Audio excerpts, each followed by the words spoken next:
Welcome back. देखो students, मैंने ये एग्जांपल लिया था लास्ट में। अब देखो, ये वॉइड सेट के लिए मुझे शो करना है कि भाई ऐसा सेट किस तरीके से वॉइड सेट हो सकता है। शायद आप में से बहुत सारे समझ गए होंगे कि वॉइड सेट है कैसे है। भाई सीधी सी बात है, इसमें बोला है कि x square minus two equal to zero, where x is a rational number. जहाँ पे एक्स क्या होना चाहिए, रैशनल नंबर। तो ऐसा कोई रैशनल नंबर है क्या जो इसको सेटिस्फाई करे, इसको सेटिस्फाई करे? नो वन, क्योंकि इसको सेटिस्फाई करने वाला तो रैशनल हो ही नहीं सकता। तो ये सेट क्या होगा, ये सेट भी ब्रेसेस इसका खाली जाएगा। तो नंबर ऑफ एलिमेंट क्या है इसका, जीरो। यानी सेट क्या एलिमेंट, कुछ भी नहीं, डज नॉट एग्जिस्ट, राइट। लेकिन ध्यान रखना भाई, जो एम्प्टी सेट है उसका नंबर ऑफ एलिमेंट अगर पूछे कि नंबर ऑफ एम्प्टी सेट का क्या होंगे, यानी कि इस सेट के एलिमेंट क्या होंगे, तो आप क्या बोलेंगे, zero. Number of empty set क्या होंगे, जीरो होंगे। काउंट करेंगे नंबर ऑफ सेट का तो एलिमेंट संख्या जीरो काउंट होगी। ओके, आगे बढ़े। तो ये हो गया एम्प्टी सेट। अब हम आगे बढ़ रहे हैं दूसरे टाइप का, जिसका नाम है फाइनाइट सेट और इनफाइनाइट सेट। अब फाइनाइट सेट क्या होता है, फाइनाइट सेट क्या होता है देखें। फाइनाइट सेट कह रहा है कि अ सेट which consists जो क्या, जिसमें क्या है, which consists definite number of element, definite number of element, a set which consists definite number of element, जिसमें फिक्स है, जिसमें एलिमेंट की संख्या काउंटेबल है, फिक्स है, that is called finite set. जैसे एग्जांपल के लिए, अदरवाइज क्या हो जाएगा, अगर ये नहीं है तो, है ना, इनफाइनाइट। अदरवाइज क्या क्या बोलेंगे इसको, इनफाइनाइट। सीधी सी बात है, नाम से ही क्लियर है फाइनाइट सेट। एग्जांपल लेना चाहे तो एग्जांपल ले लेते हैं ताकि बात और क्लियर हो जाए। सपोज अपन एक फाइनाइट सेट का एग्जांपल ले लेते हैं। मैंने पूछा the number of days of the week, तो आप कह सकते हैं सर फाइनाइट है। Okay, very good. मैंने पूछ लिया कि जहां पे x square minus 16 equal to zero, okay, ये पूछ लिया। सपोज मैंने कंडीशन दे दी, ऐसे कंडीशन दे दी इसके लिए, तो यहाँ पे x है ना, x क्या है, तो x कोई रियल नंबर है। मैंने बोल दिया यहाँ पे x कोई रियल नंबर है। तो x कोई रियल नंबर है तो भाई ये सेट कैसा बनेगा, जो भी है रियल नंबर है तो एग्जिस्ट करेगा, चाहे रैशनल हो चाहे इरेशनल हो।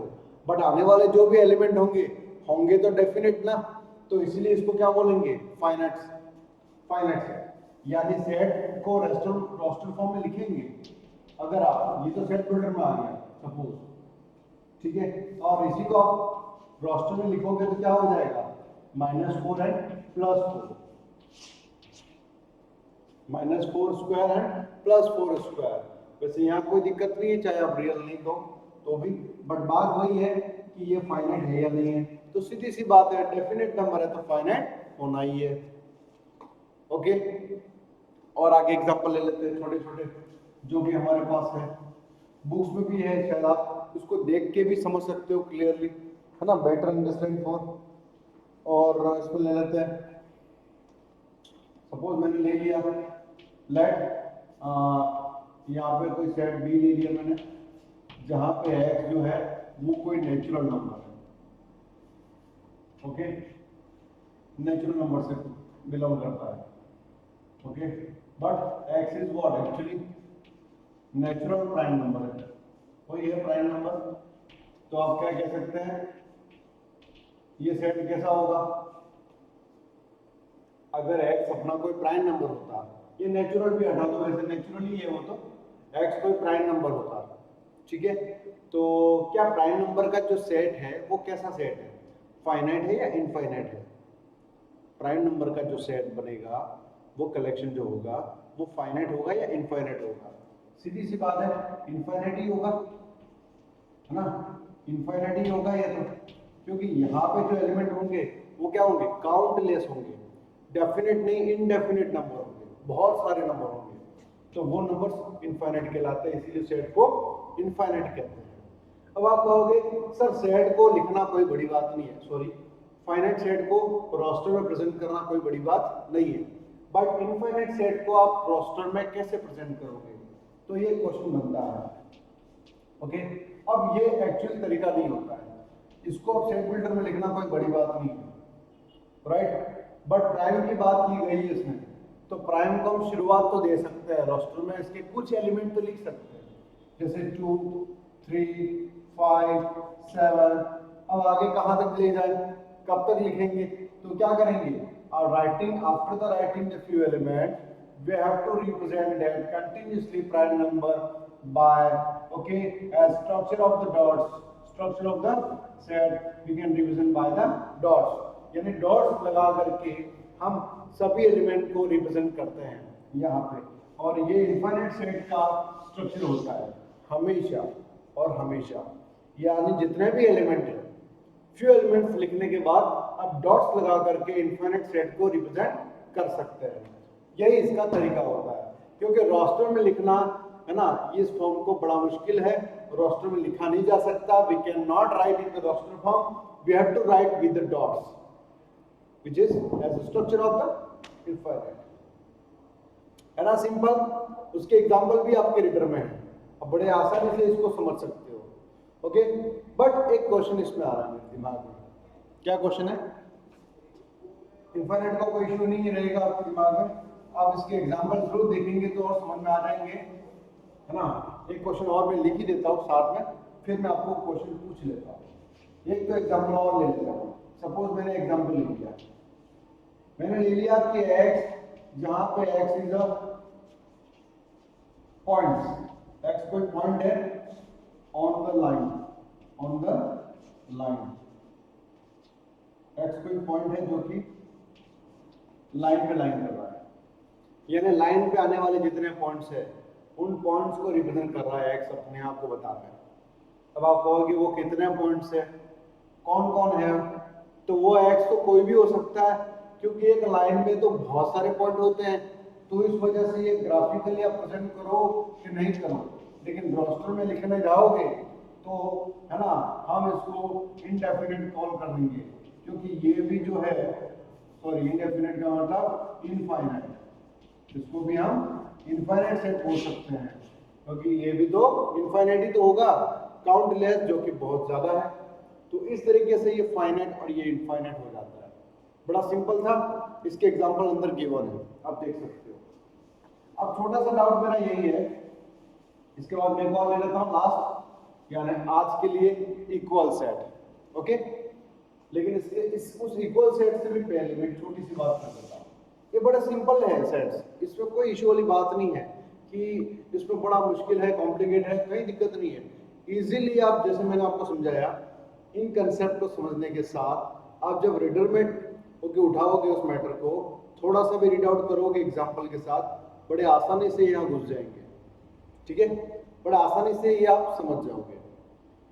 अब आगे ये जो आने वाले जो टॉपिक है, जो हम आगे पढ़ने वाले हैं, यानी नेक्स्ट जब भी वीडियो में आपको डालूंगा, पावर सेट है, सबसेट है, इंटरवल है, इसके अलावा यूनियन ऑफ सेट है, इंटरसेक्शन ऑफ सेट है, ये इससे थोड़े से हैवी है, यानी उनका रोल ज्यादा है, ये लाइट है बट इनका रोल इंपॉर्टेंट भी है, इसीलिए हमें पढ़ना तो है। अब मेरा क्वेश्चन ये है कि भाई कोई एम्प्टी सेट है, सपोज मेरे पास, ये एम्प्टी सेट फाइनाइट होगा या इनफाइनाइट होगा, तो आप कहेंगे कि सर फाइनाइट ही होगा। क्यों भाई फाइनाइट क्यों बोला इसको, ये फाइनाइट इसीलिए होगा because of number of element 0 है ना, तो ये सेट भी फाइनाइट कहलाता है। कौन, एम्प्टी वॉइड सेट, ठीक है। अब आगे बढ़ते हैं, नेक्स्ट है इक्वल सेट, ये बड़ा सिंपल है ना, और आपको लगेगा सर क्या पढ़ा रहे हो आप, इतना इजी सिंपल है, 11th मैथ्स है ना, हमने 10th तक तो हमने ये समझ लिया कि 11th में वाकई में आपने तो डरा ही दिया था कि बहुत ज्यादा कॉम्प्लिकेट है, ऐसा कुछ लग ही नहीं रहा, बड़े आसानी से हम तो कर पा रहे हैं, बिल्कुल बेटा, है ना, स्टार्टिंग में है ना ऐसे ही है, ये सब नाश्ता है, बिल्कुल इंट्रोडक्शन है, आपको वैसे ही लगेगा, ये धीरे धीरे लेवल अप होगा तो और मजा आएगा, ठीक है। अब आगे बढ़ते हैं, मैं क्या बात कर रहा था, इक्वल सेट, देखो इक्वल सेट की बात करता है, इक्वल सेट में क्या है, ये देखो नाम से ही क्लियर है सर, इक्वल सेट का मतलब जो सेट इक्वल हो, किसके इक्वल हो वो नहीं पता, लेकिन इक्वल का पता है। भाई इक्वल हम तभी बात कर सकते हैं जब किसी दो सेट को हम कंपेयर करेंगे, जब दो सेट को हम कंपेयर करेंगे तभी तो हम इक्विवेलेंस और नॉट इक्विवेलेंस की बात कर सकते हैं। जैसे फाइनाइट इनफाइनाइट की बात कर रहे थे, जब दो सेट को लिया गया, कंपेयर किया गया, तो बताया कि भाई ये फाइनाइट है ये इनफाइनाइट है, कौन है, तो मैंने बोला, आपने पूछा कि सर कंडीशन बताओ, कंडीशन बताइए, आपने बता दिया सर ये फाइनाइट होगा और नेचुरल नंबर का सेट है, होल का सेट हो, चाहे पूरी नदी हो, चाहे पूरा सागर हो, चाहे पूरी दुनिया हो, है ना। तो अब उसमें आप कह सकते हो कि सर सपोज मैंने पूछ लिया कि living the number of okay person who living in the world, in इस वर्ल्ड में, संसार में रहने वाले लोगों के जो अलग अलग कोने में रह रहे हैं उनकी संख्या क्या होगी, तो ये क्या इनफाइनाइट होगी क्या? नो, ये भी डेफिनेट नंबर है ना। तो ये भी फाइनाइट सेट में आता है, बराबर। लेकिन आप समझ गए ना, इनडेफिनेट नंबर वो इनफाइनाइट है। इक्वल होता है जैसे कि ए सेट है, ओके, मैं लिख देता हूं two sets are equal, are called equal set if both have all the elements are same, जिसमें दोनों में आने वाले, दोनों में कंसिस्ट करने वाले एलिमेंट क्या होंगे, सेम होंगे, तभी वो इक्वल कहलाएंगे, है ना। या फिर ये दोनों में सेम है तो वो इक्वल बोलेंगे, इक्वल तभी होंगे जब दोनों में सेम हो। तो मैं कह सकता हूँ what I can say, suppose for example एक ए ले लिया सेट मैंने 1 3 5 7, ठीक है, बी सेट ले लिया ओके 2 3 5 7, तो अब क्या कहेंगे, क्या ये दोनों इक्वल है? नो, ये दोनों इक्वल नहीं होंगे। क्यों? यहाँ तो सर 2 तो यहाँ तो सेम है ना, बस 1 और 2 का डिफरेंट है, बाकी तो सेम है ना। ऐसे ही नहीं चलेगा भाई, डेफिनेशन मना कर रहा है। देख लो, both have all the elements should be same, that is why ये दोनों इक्वल नहीं होंगे। इसके लिए यहाँ पे भी वही एलिमेंट का होना जरूरी है। तो आप कहेंगे सर ये कौन सी बड़ी बात हो गई, जब दोनों में एलिमेंट सेम है तो इक्वल ही बोलेंगे ना, इसमें बताने वाली बात कौन सी है? बिल्कुल सही बात है। लेकिन इसमें डाउट ये है कि जब आपको कंडीशन कुछ ऐसी मिल जाए तो थोड़ा सा, ज्यादा नहीं, आप कम से कम एक बार तो पूछोगे ही सही मुझे कि सर ऐसी कंडीशन में क्या होगा।